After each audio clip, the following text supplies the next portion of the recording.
हमारी कोई डिमांड भी नहीं है। हम चाहते हैं कि ये इख्तियारात डिवॉल्व कर दें, हमारे लिए यही वजह। हम यकीन जाने हम बगैर वजारतों के सपोर्ट करेंगे। सिविल हॉस्पिटल में हाल देखें, लोग किस किस कसमो पुरसी में, भाई गरीब आदमी तो इलाज कराना है सरकारी अस्पताल के अंदर यार, उसका क्या हाल हुआ हुआ है। देखें, जो लोग जो जिनको अगर इलेक्शन कमीशन पर एतबार नहीं है, वो कल को सिंध हाई कोर्ट पर भी अदम एतमाद कर देंगे, तो अदम एतमाद कर देना उनका एक खासा बन गया। जो इखलाकी रवैये हैं लोगों के, वो तब्दील कर दिए सोशल मीडिया के जरिए पीटीआई वालों ने।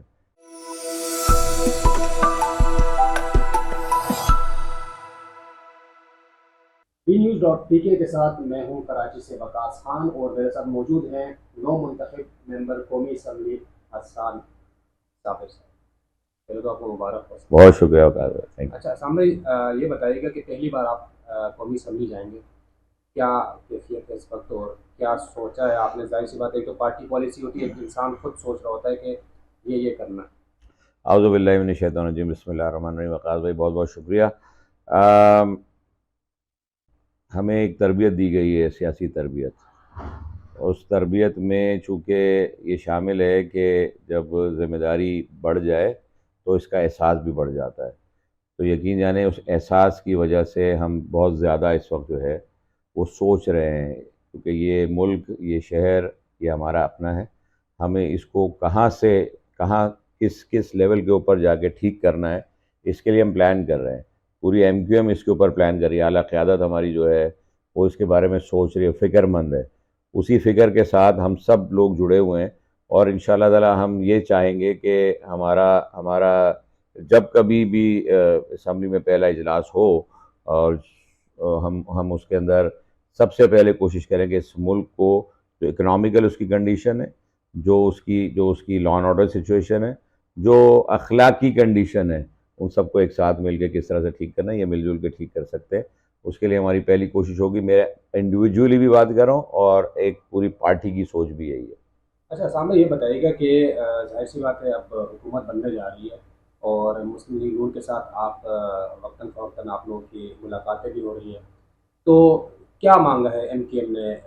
ओहदे क्या मांगे हैं और किस फार्मूले के तहत आप नून लीग के साथ हुकूमत में शामिल हैं? वकास भाई, हमने तो इलेक्शन से पहले भी, जब पीएमएलएन से बातचीत का एक दौर चला, तो हमने उस वक्त भी न सिर्फ पीएमएलएन के साथ, उनके डेलीगेशन के साथ, और आवाम के सामने ही बात रखी थी कि एमक्यूएम को ओहदे नहीं चाहिए, कोई मिनिस्ट्रीज़ के लिए हम इलेक्शन में पार्टिसिपेट नहीं कर रहे। हमने जो फर्स्ट हमारी डिमांड है वो ये है कि आइन के अंदर जो तरमीम है वो ज़रूर की जानी चाहिए, और उसका मुसवदा हम पेश कर चुके हैं आपके सामने। हम ये चाहते हैं कि ग्रास रूट लेवल के ऊपर इख्तियारात जो है वो डिवॉल्व कर दिए जाएँ। जैसे कि जब 18वीं तरमीम की गई थी, और उसमें ये आर्टिकल 140A के अंदर तस्करा था कि लोकल गवर्नमेंट जो है वो थर्ड ईयर गवर्नमेंट को उसके इख्तियारात पॉलिटिकल, एडमिनिस्ट्रेटिव और फाइनेंशियल मैटर्स डिवॉल्व कर दिए जाएंगे। तो आज 14 साल गुजर जाने के बावजूद भी किसी भी प्रोविंशियल गवर्नमेंट ने, जो ये इख्तियार रखती थी, जिसको ये आइन के तहत वो पाबंदी थी कि वो पॉलिटिकल, एडमिनिस्ट्रेटिव और फाइनेंशियल मैटर्स को डिवॉल्व कर रहे हैं लोकल गवर्नमेंट को, आज तक डिवॉल्व नहीं की 14 साल में। एमक्यूएम ने ये बात 2017 में सुप्रीम कोर्ट में एक पिटीशन के ज़रिए दायर की थी, जिसका फ़ैसला 2022 में सुप्रीम कोर्ट में हुआ। और उसके बावजूद जो हिदायत सुप्रीम कोर्ट ने दी उस वक्त की सिंध हुकूमत को, कि वो ये 140A की सही तशरीह के मुताबिक तमाम वो इख्तियारात जो आर्टिकल 140A के ज़िम्मे में आते हैं वो डिवॉल्व करें लोकल गवर्नमेंट को, बाइख्तियार करें। लेकिन उसके बावजूद भी कोई कानून साजी नहीं। तो एमक्यूएम ने वो मुसवदा तैयार किया, और उस मुसवदे के तहत ही तमाम पॉलिटिकल पार्टीज़ को मदऊ किया। उस पर एक सेमिनार, एक कॉन्फ्रेंस का एहतमाम किया, और उस कॉन्फ्रेंस में तमाम जमातों ने इस चीज़ का बरमला इजहार भी किया, और इस पर एग्रीमेंट भी अपना ज़ाहिर किया कि सब ये चाहते हैं कि ये तमाम मामला जो लोकल गवर्नमेंट, जो ज़िली सतह पर हो सकते हैं, उनको वफाकी या सूबाई सतह पर नहीं लेके जाना चाहिए। तो हम ये चाहते हैं कि सबसे पहले काम ये हो। हम हमको हमको किसी वजारत में कोई इस वक्त दिलचस्पी नहीं है। तो हम चाहते हैं कि ग्रास रूट लेवल पे लोगों का काम हो जाए। नून लीग ने आपका ये मान लिया है? बिल्कुल, उन्होंने हमसे इस बात की हमारी तायद की थी कि ये इख्तियार जो लोगों के मसाइल को हल कर सकता है, जो कि ग्रास रूट लेवल के ऊपर एक यूसी का चेयरमैन और शहर का मेयर कर सकता है, उसके लिए किसी चीफ मिनिस्टर या एक लोकल बॉडी मिनिस्टर की ज़रूरत नहीं होगी। जो एनएफसी के ज़रिए पैसे प्रोविंसेस को मिलते हैं और प्रोविंसेस में चीफ मिनिस्टर या वजीर ख़जाना के पास जो है पार्क हो जाते हैं, उनको डिस्ट्रिक्ट के ऊपर तकसीम नहीं किया जाता। तो डिस्ट्रिक्ट के अंदर जब तक पैसा नहीं आएगा, लोगों के मसाइल हल कैसे होंगे? रोड इंफ्रास्ट्रक्चर के मसाइल हों, पानी की तकसीम का मसला हो, सीवरेज का मसला हो, ये तमाम मसाइल लोकल गवर्नमेंट, जो आइन कह रहा है कि थर्ड टियर ऑफ गवर्नमेंट है। देखें, एमक्यूएम ने अपने मुसवदे में लिखा है कि जब आइन ये कह रहा है कि वफाकी और सूबाई हुकूमतों के इख्तियारात लिखे हैं, तो जो तीसरी ज़िले हुकूमत है उसके इख्तियारात क्यों नहीं दर्ज हैं? हम ये चाहते हैं कि जिस तरह से वफाकी और सूबाई हुकूमतों के इख्तियारात, वज़ीर आज़म, वज़रा आला के इख्तियारात दर्ज हैं, इसी तरह से ज़िले हुकूमत के इख्तियारात भी दर्ज कर दिए जाएँ, ताकि जब कोई ज़िले नाज़िम, कोई मेयर मुंतखब होकर आए तो उसको इख्तियारात मांगने के लिए सूबाई हुकूमत के दर पे ना जाना पड़े। उसको पहले अपने ओथ लेने के साथ ही पता हो कि उसको काम कहाँ से स्टार्ट करना है, ना कि ये कि वो सड़कों के ऊपर चक्कर लगाता रहे कि मेरे पास तो इख्तियार नहीं, मुझे काम नहीं करना। तो भी बनाया क्यों लोकल बॉडी सिस्टम? दुनिया भर में जो मुल्कों की पहचान है वो उनके शहरों से होती है और उनके शहरों की मजबूत ज़िले हुकूमत से होती है। तो पाकिस्तान में आज तक बेहतरीन निज़ाम जो आया था वो 2001 के कानून, जो लोकल गवर्नमेंट का एक्ट बना था पूरे पाकिस्तान में यूनिफॉर्मिटी के साथ, वो 2010 तक चलता रहा, जिसमें आपने देखा कि 2005 से लेकर 2010 तक जब मुस्तफा कमाल भाई का दौर था इस शहर कराची के अंदर, तो कितनी डेवलपमेंट हुई। इस शहर का बिल्कुल नक्शा बदल दिया। ये शहर 12 दुनिया के 12 तेजी से तरक्की करने वाले शहरों में शामिल हुआ। दुनिया के बेहतरीन मेयर का अवार्ड मुस्तफा कमाल को मिला। मुस्तफा भाई ने जो जो भी जितना भी काम किया वो 300 अरब रुपए में, 300 अरब रुपए में इस शहर का 5 साल में निज़ाम चला के दिखाया कि ये 300 अरब रुपए में पूरा शहर, इतना बड़ा जो मेगा सिटी है, दुनिया के कई मुल्कों से बड़ा ये शहर है। इसके अंदर जो आबादी रहती है वो दुनिया के कई मुल्कों से बड़ी आबादी रहती है। 3.5 करोड़ आवाम यहाँ रहती है। उन सब के इख्तियारात जब आप ज़िले की निज़ामत ज़िले के लोगों को देंगे तो इख्तियारात का इस्तेमाल करते हुए ये शहर नहीं पूरा पाकिस्तान बनेगा। एमक्यूएम ने सिर्फ कराची शहर के लिए इख्तियार नहीं मांगा है, कराची से कश्मीर और कश्मीर से कश्मीर तक के लोगों का मसला हल होगा इसके ज़रिए। ये किसी एमक्यूएम के सिर्फ वोटर सपोर्टर के लिए नहीं होगा, ये तो पूरे पाकिस्तान की हर जमात के वोटर सपोर्टर के लिए होगा। तो सबको तायद करनी चाहिए। पीएमएलएन ने तो तायद ज़रूर की है, दूसरी और दीगर जमातों ने भी इसकी तायद की है, लेकिन इसको इसको इसको एक्सेप्ट करना चाहिए। 2/3 नहीं, मैं कह रहा हूँ 100% मेजॉरिटी से एक्सेप्ट करना चाहिए। अच्छा, सामने ये बताइएगा कि पीएमएलएन की जानिब से कोई ऑफर हुई है कि एमक्यूएम को, जैसे गुज़िश्ता हुकूमत में वजारतें दी गई, इस बार भी उम्मीद है या कोई बातचीत हुई इस हवाले से? कोई वजारत अगर मिलेगी भी तो कौन सी ऐसी वकास वजारतें भाई हैं? वकास भाई जैसे मैंने अभी अर्ज़ किया कि हमें तो वजारतों का इंतज़ार नहीं है, हमारी कोई डिमांड भी नहीं है। हम चाहते हैं कि ये इख्तियारात डिवॉल्व कर दें, हमारे लिए यही वजह। हम यकीन जाने हम बग़ैर वजारतों के सपोर्ट करेंगे इस हुकूमत वो को। आपकी बात आ रही है हम पूरे 5 साल तक सपोर्ट करेंगे अगर ये आइनी तरमीम अगर अगर बिला बिला किसी हिलुज्जत के, बिला किसी वक्त को ज़ाय किए बगैर अगर ये जल्द से जल्द हम फ्लोर पे लाएंगे इसको इंशाअल्लाह ताला। हम चाहते हैं कि इसको बिना किसी तातुल के इसको आइन का हिस्सा बनाया जाए और आप ये देखेंगे कि इस पूरे मुल्क के अंदर तरक्की स्टार्ट हो जाएगी। तो एमकेएम की कोई डिमांड नहीं है। मिसाल के तौर पर इससे पहले भी एमक्यूएम ऑन ऑफ हुकूमत में रही है, लेकिन बाज़ औक़ात ये होता है इलेक्शन से पहले किए गए वादे बाद में पूरे नहीं होते। इस बार भी अगर वादा पूरा नहीं होता तो एमक्यूएम की स्ट्रेटेजी क्या होगी? हुकूमत से अलग हो जाएगी या कोई? वकास भाई कभी भी जो पाकिस्तान में आपने देखा होगा गुज़िश्ता जितनी भी हुकूमतें एमक्यूएम के बगैर ना बनी है ना चली है। तो जो भी हुकूमत बनाएगा उसको सोचना चाहिए कि एमक्यूएम ने अगर वजारतों की डिमांड नहीं रखी, अपनी कोई ज़ाती ज़ाती ख्वाहिश ज़ाहिर नहीं की है, कोई ज़ाती डिमांड नहीं है, ये आवाम के लोगों के लिए, इस 25-24 करोड़ जितने इस मुल्क पे लोग रहते हैं, ये उनके लिए डिमांड है। तो ये डिमांड पूरी कर देना चाहिए, इसमें कोई हिलुज्जत नहीं करनी चाहिए। इसमें सिर्फ एमक्यूएम का कोई ज़ाती फ़ायदा नहीं हो रहा है, एमक्यूएम के लोगों का ज़ाती फ़ायदा नहीं है, इसमें हमारी हमारी कोई ज़ाती अना शामिल नहीं है, इसमें इस मुल्क का फ़ायदा है। तो इसको तो बिना बिना मैं तो समझता हूँ बिना किसी आर्गूमेंट के एक्सेप्ट करना चाहिए। और इसको मैं तो आपसे गुजारिश करूंगा, क्योंकि आप सबसे ज़ोरदार मीडियम आप हैं, आप इसको इसको प्रमोट करें कि भाई आम लोगों के मसाइल का हल एक मजबूत ज़िले हुकूमत के ऊपर डिपेंड करता है। तो जब तक एक ज़िले मजबूत हुकूमत नहीं होगी पूरे पाकिस्तान में, आवाम के मसाइल हल नहीं हो सकते भाई, ना वज़ीर आज़म के ज़रिए ना वज़ीर आला के ज़रिए।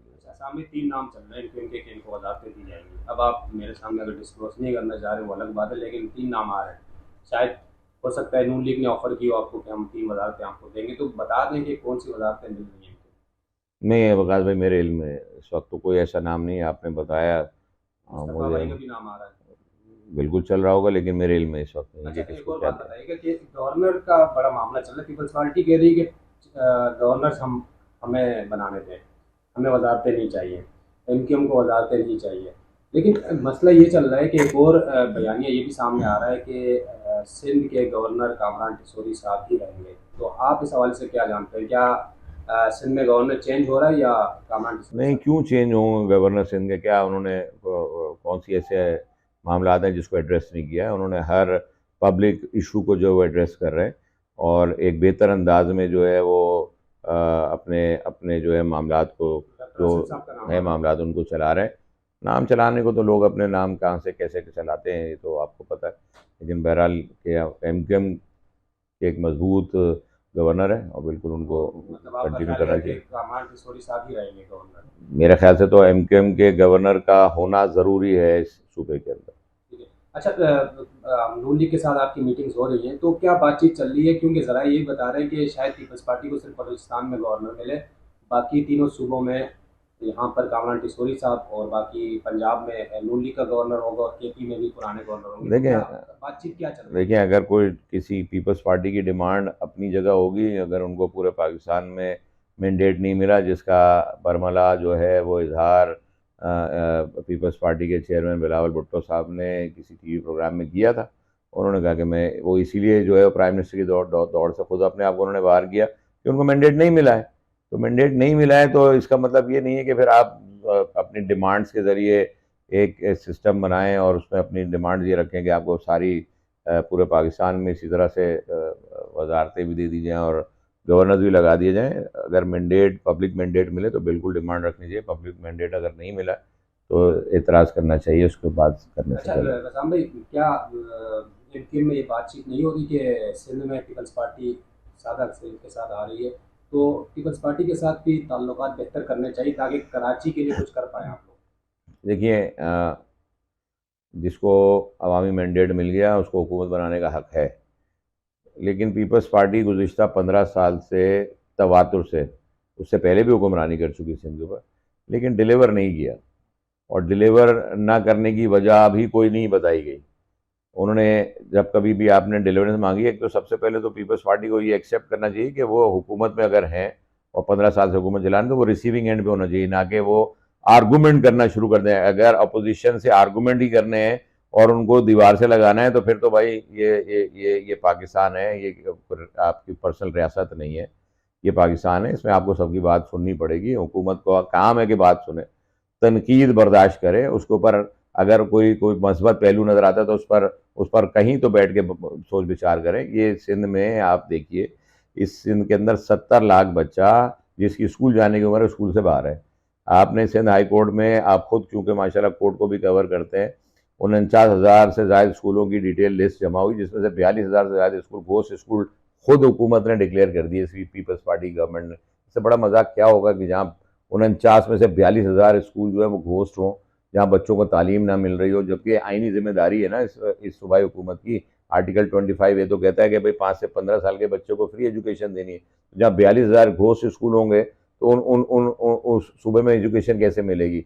यहाँ स्टंटेड ग्रोथ है बच्चों की, यहाँ पर हामला खवातीन जो है उनकी जान सबसे ज़्यादा खतरे में रहती है, और वो बच्चे की पैदाइश के दौरान सबसे ज़्यादा यहाँ पर ज़चगी के दौरान वो अपनी जान से हाथ धो बैठती हैं। यहाँ बच्चे जो पैदा होते हैं वो मैल न्यूट्रिशन की वजह से अपनी जान गंवा बैठते हैं, पैदाइशी बच्चे। यहाँ पर कुत्ते के कांटे की दवा नहीं है भाई, लड़काने में भी नहीं है, कराची में भी नहीं है।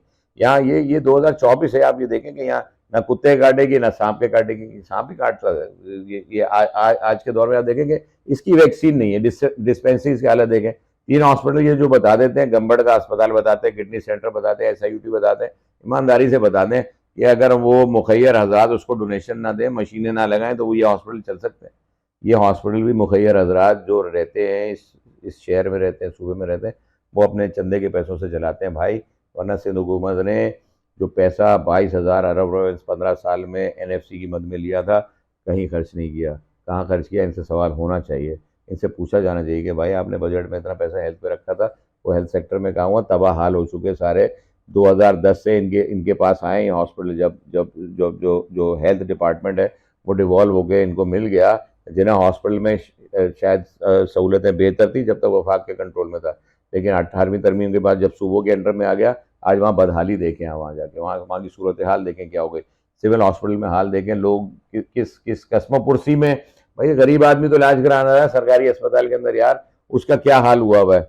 मैं कह रहा हूँ डॉक्टर्स फिर भी मौजूद हैं, कोशिश कर रहे हैं, लेकिन जब आप उनको बैठने की जगह नहीं देंगे, उनको मेडिसिन नहीं देंगे, उनको जो है वो आपने प्रॉपर जो है वो कोई मशीनरी इक्विपमेंट नहीं दिया हुआ है, तो कैसे इलाज करेगा, कैसे इलाज करेगा। तो ये तो जिम्मेदारी थी ना इनकी। अब अगर उस पर कोई बात करेंगे तो वो कहेंगे भाई हमने तो सबसे अच्छा सिस्टम बनाया हुआ। भाई सिस्टम आपने बनाया हुआ है, आपके लिए अच्छा बनाया हुआ, आम आदमी के लिए अच्छा नहीं बनाया हुआ। तो हम इसीलिए कह रहे हैं 18वीं तरमीम के अंदर तरमीम की जरूरत है। अच्छा सामने एक भारी मैंडेट मिला इस बार एमक्यूएम को कराची से, लेकिन एक नशिस्त है, मिर्ज़ा इख्तियार बेग साहब वहाँ से जीते हैं, दूसरे नंबर पर पीटीआई के आज़ाद उम्मीदवार हैं, लेकिन फारूक सत्तार साहब ने वहाँ से 450 वोट लिए। क्या इस पे एमक्यूएम की जानिब से कोई गुफ्तगू हुई आप इसमें मीटिंग में कि ये क्या वजह है?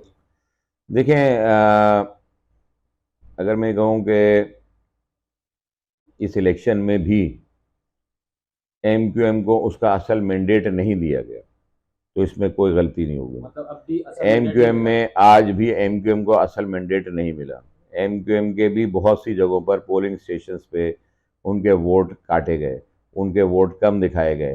फॉर्म 45 असल हालत में एमक्यूएम को भी उसमें उस फॉर्म 45 में जो है वो तहफ़्फ़ुज़ात हैं। तो देखें, ये सिर्फ ये शिकायत ऐसे नहीं है, हमारे बहुत सारी पोलिंग से जहाँ हम तहफ़्फ़ुज़ कर सके हमने किया, लेकिन जहाँ पर हुंडा एलिमेंट से, आपने देखा बल्दिया में क्या हुआ, वो कैंडिडेट होके पीपल्स पार्टी का कैंडिडेट दरवाजे पर लाते मारता हुआ अंदर घुस गया, जाके बैलेट पेपर, बैलेट बॉक्सेस सब उसने तोड़ दिए, और ड्रामेबाजी करके उसने जाके बैलेट पेपर जो है वो किसी गाड़ी में रख के दिखा दिया। कहाँ से आए तेरे पास यार इतने बैलेट पेपर, बताओ तो सही तेरे क्या, तुम कोई इलेक्शन कमिश्नर हो, तुम कोई प्रिजाइडिंग ऑफिसर हो, किसी भी कैंडिडेट के हाथ से बैलेट पेपर में अगर कोई निशानदेही हो गई थी, तो ये काम किसी कैंडिडेट का नहीं था कि वो बैलेट पेपर लहराता हुआ दिखाए कि देखो मैंने पकड़ लिए। तुम्हारा काम नहीं है भाई, तुम्हारा काम तो था रिपोर्ट कर दे, रिपोर्ट करने की बजाय, क्योंकि ये इसके अपने पोजेशन के बैलेट पेपर थे, इसके पास इसके साथ तहकीकात होनी चाहिए कादिर मंदोखिल साहब की कि ये जो बैलेट पेपर है इसके पोजेशन में कहाँ से आए, किसने इसको बुकें दी थी, कहाँ से ये फाड़ के लाया इतने सारे बैलेट पेपर, और इसने जो है वो अपने पोजेशन में आज तक रखे हुए। तो ये कि यही जब कुछ वहाँ पे भी हुआ होगा जहाँ कर सकते हैं। चैलेंज की एमक्यूएम ने? एमक्यूएम बिल्कुल इसको चैलेंज करने जा रही, क्योंकि ये इलेक्शन इलेक्शन कमीशन के पास इसका जो है वो इख्तियार है। और जो लोगों ने जल्दबाजी करके सिंध हाई कोर्ट में कहा, आपको पता है वो सारे के वो सारे कह रहे मामले। हैं कि इसलिए सिंध हाई कोर्ट आएगा, हमें पता है इलेक्शन कमीशन हमें नहीं सुनेगा, हम डायरेक्ट। देखें, जो लोग जिनको अगर इलेक्शन कमीशन पर एतबार नहीं है, वो कल को सिंध हाई कोर्ट पर भी अदम एतमाद कर देंगे, तो अदम एतमाद कर देना उनका एक खासा बन गया। वो जो कहते अच्छा रहे। साहब ये बताएं, आप कह रहे हैं कि हमें मैंडेट पे, आपके मैंडेट पे भी डाका पड़ा है, तो कितनी नशिस्तें थी फिर एमक्यूएम की देखिए, कराची हमारी में? हमारी कराची से कम 18 नशिस्तें हमें थी। अभी 17 हम में? 18 नहीं, कराची से 15 जीते मगर भाई, 15 जीते। ठीक है। हमारी 18, देखें, दो आप दो इसकी डिफेंस वाली बात करें। NA 237 पे क्या हुआ, NA 242 पे क्या हुआ, 243 पे क्या हुआ। ये सीटें भी एमक्यूएम की सीट्स थी, इसके ऊपर भी अच्छा मैंडेट था हमारे पास, इसके ऊपर भी हमारे तहफ़्फ़ुज़ात हैं कि हमारी सीट्स को जो है वो मैनिपुलेट अगर किया गया है इसी तरह से, जैसे पीपल्स पार्टी के वो कादिर मंदोखिल ने जाके बल्दिया टाउन में जिस तरह से हंगामा आराई किया, उसकी वीडियो शवाहिद मौजूद हैं, उसकी सारे दिन की फुटेजेस मौजूद हैं। तो वो ये सारे सिलसिले हैं जिस तरह से चलते रहे। अच्छा फॉर्म 45 का मसला बना हुआ है, तो बार ये कह रहे हैं हारे वाले कि हमारे पास मौजूद हैं, लेकिन फॉर्म 47 आ गया, तो ये जो सियासी इस वक्त बहरान का शिकार है मुल्क, तो इससे कैसे निकलेगा ये? यानी कोई नतीजा मानने को तैयार ही नहीं, हर जमात ये कह रही है कि हमारा मैंडेट चोरी किया गया, तो क्या समझ? देखें, पीटीआई ने तो जिस नहज पर जो अखलाकी इकदार हैं इस मुल्क के, ख़ास तौर पर नौजवानों की पहुंचा दी हैं, उससे निकलने के लिए तो बहुत टाइम लगेगा। आप अगर उठाकर देखें तो इस वक्त तो लोग अपने घरों में भी एक दूसरे से लड़ाइयाँ कर रहे हैं। आप ये बात बिल्कुल देख सकते हैं कि जो जो इखलाकी रवैये हैं लोगों के, वो तब्दील कर दिए सोशल मीडिया के ज़रिए पीटीआई वालों ने। सोचना चाहिए था इनको, अखलाकी इक़दार नहीं छोड़नी। ये पाकिस्तान है, ये यूरोप नहीं है, ये अमेरिका नहीं है, इसको आप कन्वर्ट ना करें। यहाँ पर बच्चे माँ बाप की इज़्ज़त करना जानते हैं, अपने बड़ों की रिस्पेक्ट करना जानते हैं। लोगों की एक इस्लामी इक़दार है हमारे पास, हमें उन इक़दार को नहीं ख़त्म कर देना चाहिए। हमें एक दायरे के अंदर, एक लाइन के अंदर रह के ही सब कुछ करना है, चाहे वो सियासत हो, चाहे वो कारोबार हो, चाहे वो जो जो हमारे अपने ताल्लुकात हों, उसको नहीं छोड़ना चाहिए। लेकिन ये डैमेज हुई हैं, सारी चीज़ें डैमेज हुई गुज़िश्ता 5 से 6 साल के अरसे के अंदर, शायद इससे भी पहले से डैमेज होना शुरू हुई हैं। इसको रिपेयर करना ज़रूरी है। लोगों के रवैयों के ऊपर तवज्जो देना ज़रूरी है। तो जो लोग रवैयों पे तवज्जो नहीं दे रहे, वो नुकसान उठा रहे हैं। वो नुकसान उठाने वाले हो गए हैं, वो जेलों में भी चले गए। रियासत को कमज़ोर नहीं किया जा सकता, रियासत से लड़ा नहीं जा सकता, ना लड़ना चाहिए। ना रियासत से लड़के कोई कामयाबी कभी किसी को हासिल हुई है। रियासत से बातचीत हो सकती है, एमक्यूएम बातचीत ही करती रही ना। एमक्यूएम के मुखालफिन ने हमेशा ये कोशिश की और ये ख्वाहिश जाहिर की कि एमक्यूएम सफास्ती से ख़त्म हो जाए, लेकिन जब भी एमक्यूएम को प्रेशराइज किया गया, दबाया गया, दीवार से लगाया गया, ख़त्म करने की कोशिश की, एमक्यूएम अवामी जमात थी, गरीब मुतवसत तबके की जमात थी, हमेशा से निखर के और उभर कर सामने आई है। यही दफ़ा भी हुआ कि निखर कर उभर कर सामने मुत्तहिद होकर सामने आई। अच्छा सामने आखिरी सवाल आपसे ये करूँगा मैं कि आप जिस हल्के से मुंतखब हुए हैं वहाँ से गुज़िश्ता बार आलमगीर खान मुंतखब हुए और इस बार उनको तकरीबन कम हुए 1100 वोट पड़े। तो आलमगीर खान कह रहे हैं कि मेरा पूरा 1 लाख वोट जो है वो गायब हो गया। तो इस पर क्या कहेंगे? जाहिर सी बात है गुज़िश्ता इंतखाबात में वो जीते, इस बार बदतरीन शिकस्त का सामना करना पड़ा और वो भी इल्ज़ामात लगा रहे हैं कि फॉर्म 45 के मुताबिक नतीजा नहीं है। तो क्या कहेंगे? प्रकाश भाई, ये सीट हमेशा से एमक्यूएम जीतती आई है और ये सीट आज तो नहीं बनी थी, 2018 में तो नहीं बनी थी कि वहाँ सारे चाहने वाले जो है वो पीटीआई के लवर्स पैदा हो गए थे। भाई वो सारी ज़िंदगी हमेशा से एमक्यूएम को वोट देते आए हैं और एमक्यूएम ही वहाँ पर काम करती रही है। 2018 में भी एमक्यूएम ही जीती थी वहाँ पर। तो ये इंसाफ से पूछा जाए कि ये जो पाकिस्तान में है या नहीं है, या जहाँ बैठ कर भी अपनी वीडियो चला रहा है, इससे पूछा जाए ना कि ये 18 में कैसे जीता था, कौन से फॉर्म के ऊपर जीता था, ये किसके वोट से जीता था। 2018 में भी एमक्यूएम जीती थी वहां पे। तो 2018 में तो इस पार्टी का चेयरमैन खड़ा हुआ था वहां पे, वो भी हारा था। लेकिन क्यों चला, क्यों जो है वो आरटीएस बंद करके इसको रिजल्ट इसके हाथ में दे दिया गया था। पूरे शहर का आरटीएस बंद था और NA-243 का आरटीएस चल रहा था। पूरे शहर से रिजल्ट 3 दिन बाद आए थे, लेकिन NA-243 का, ये पहले सीट NA-243 थी, इसका रिजल्ट जो है वो पहले ही दिन आ गया था। तो बताएं भाई वो कौन सी साइंस थी कि पूरे शहर के अंदर तो वो जैम हो गया, किसी का रिजल्ट नहीं मिल रहा। रिकॉर्ड पर है वकास भाई, आप तो माशाल्लाह से बहुत काबिल इंसान है और आपका सहाफ़त से बड़ा गहरा और पुराना तजर्बा है। तो आप बताएं 2018 के रिजल्ट आप लगाइएगा ज़रा 25 जुलाई को, कि 25 जुलाई को रिजल्ट आए थे या नहीं आए थे कराची के। 3 दिन बाद रिजल्ट आए थे, लेकिन NA-243 का रिजल्ट पहली रात आ गया था। वो कौन सा ऐसा कारनामा था भाई कि ये पूरे वोट इसको दे दिए गए थे। तो वाला वाला पहले फॉर्म 45 दिखा दे ये अपना, उसके बाद फिर बात करें कि किसने किसको दिया। ये शहर एमक्यूएम का है, ये शहर वाले भी एमक्यूएम के और एमक्यूएम इस शहर से ही है। ठीक, शुक्रिया। थैंक यू आकाश भाई, बहुत शुक्रिया।